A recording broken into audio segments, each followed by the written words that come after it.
It is gearing up for the election coming up here.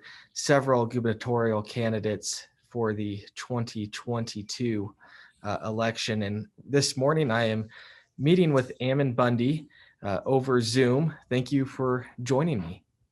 Thank you for having me.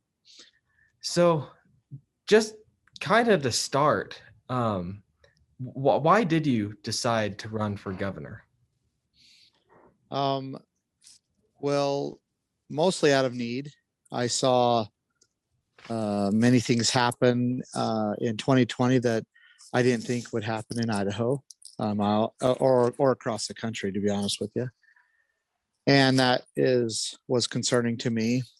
And then I began to see, and much of it was implemented by Governor Little here in Idaho, and see that he was going to run for another 4 years, and also that kind of the establishment in Idaho had kind of set up a pattern where for the next at least 12 years was basically planned out for Idaho. And what I mean by that is Governor Little is planning on running running the state for another 4 years.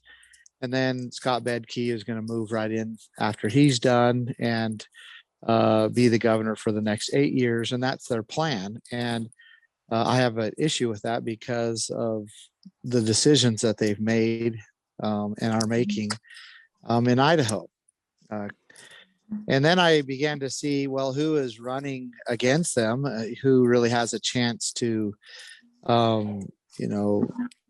influence the state as governor positively. And I wasn't very confident in the individuals that are running. So that kind of pushed me into deciding to throw my hat in the ring and go for it.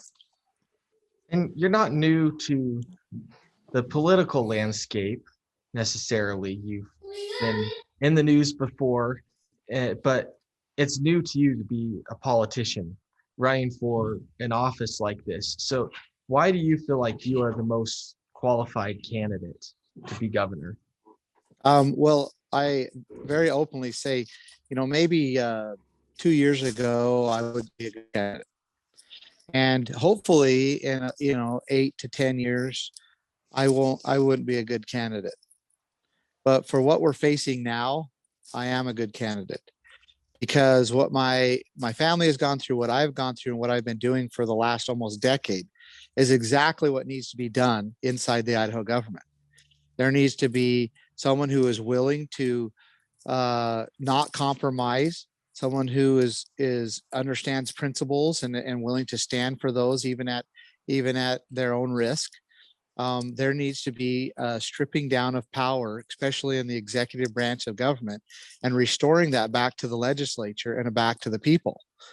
And that's not going to be an easy thing.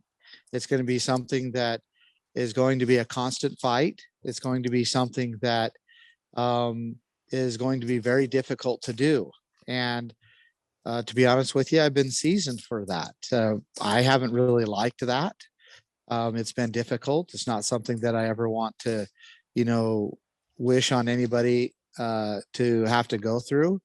But the fact is, I have gone through that, and I feel prepared to be able to go in and unify people in the legislature, the people across the state, even people in the executive branch, to do the things that need to be done in Idaho to make sure that we don't become an Oregon or a Nevada like where I grew up, or Washington, California, New Mexico, Colorado. All of those were conservative states that turned, if you will, liberal, or turned blue because of the decisions that the conservative leaders made, or really the Republican leaders made when they had power.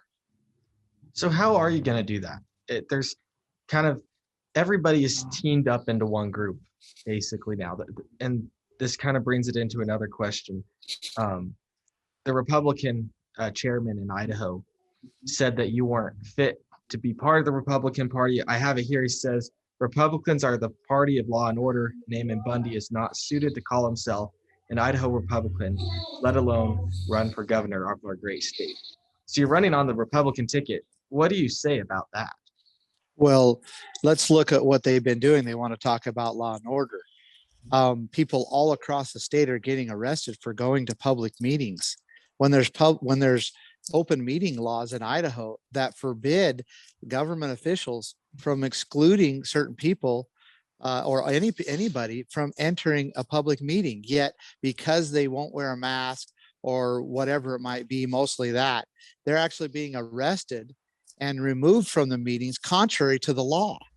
And so when people like me and others that stand up for that and say, hey, this is not acceptable, does that mean that we're the lawless ones? No, we're actually the ones, making an issue out of the laws that are being broken. What about the what happened at the Capitol building to the reporters there that were reporting, just like you, a reporter there that was reporting, and they were removed from the rooms because they, quote unquote, didn't have their brown card, quote unquote, credentials to be there. Well, what about the First Amendment? It says that the right of the press belongs to the people and that the government should infringe upon that. Those are the things that we've been standing for. So who is the lawless ones? And that's the issue we have. We have a Republican chairman and Republican establishment, the good old boys club, that they haven't set forth a Republican platform at all. The Republican platform is a good platform. Lowering taxes, have they done that? No. Eliminating abortion, have they done that? No. Minimizing the size and influence of government, have they done that? No. So who really is a Republican? I'm more Republican according to the platform than they are, even though they hold state positions in the GOP. So with that too, you mentioned, are you the one that's lawless? No. You Google your name and it comes up Ammon Bundy, militant, anti-government leader. How do you see yourself? Well, I think it's important to try to be seen how you are seen. In fact, it's kind of one of the definitions of weird. Like, some might say, well, Ammon's weird. Well, I'm not saying they're saying that, but they could, because one of the definitions of weird is when someone doesn't see themselves the way other people see them. And I try not to live in that world. I think it's dangerous to try to live in a world where you only have this little echo chamber around you and you believe that whatever this echo chamber is saying is what is reality. So I just say that because I do not intend and try not to live in a world like that. But yet you've got these, individuals in mostly the mainstream media who want to label in somebody, and they do it so they can get other people who are not going to look into it to believe what they have said somebody is or what their name, title is. And, so anti-government is one of them. Militant is another one. Far right activists, I think, is another one they use. Anti-government is the big one. Well, and so I'm running for governor, and everybody goes, well, how can an anti-government activist run for governor? Well, I wasn't born with the name of anti-government activist. That was something that the socialist media gave me that name, so that others would believe that that's who I am. Well, who am I? I'm one who is a strict constitutionalist, who believes in limited government, who believes that government has a purpose, that it is legitimate for government to be acting, but within the bounds in which the people have given it, which is the charter set forth as the Constitution for the United States and the Constitution of Idaho. And I'm just upset that government is, stepping outside those bounds. And I know how dangerous it is if we allow them to continue. Where do you see Idaho if you're elected? Where do you see it in 4 years? So if I'm elected, that's a great question. There will be the elimination of abortion. That'll be a battle I will fight right off the bat. We will minimize and eliminate government welfare as much as we possibly can.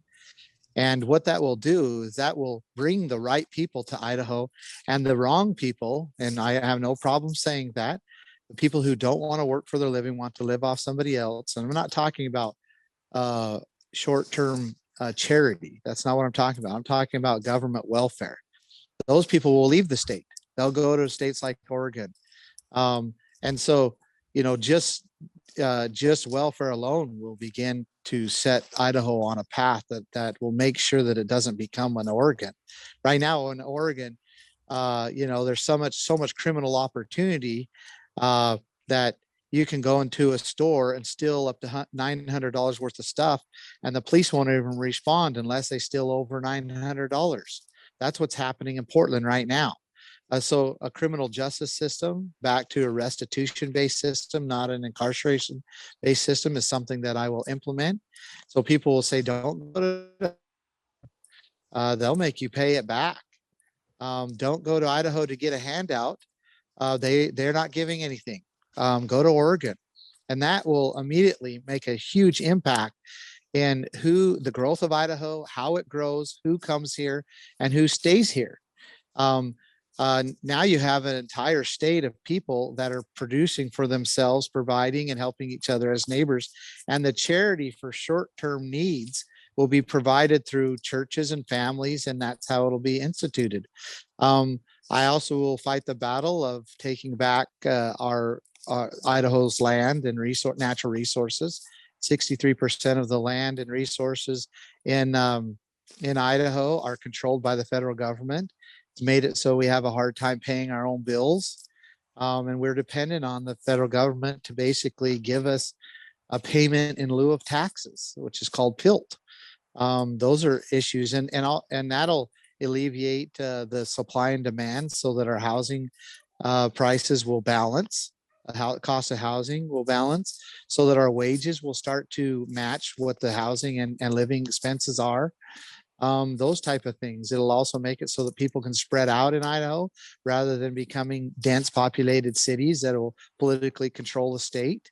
And these are the things that I will do and implement in Idaho that will make a huge impact for many, many generations on prosperity and freedom and the people they live by.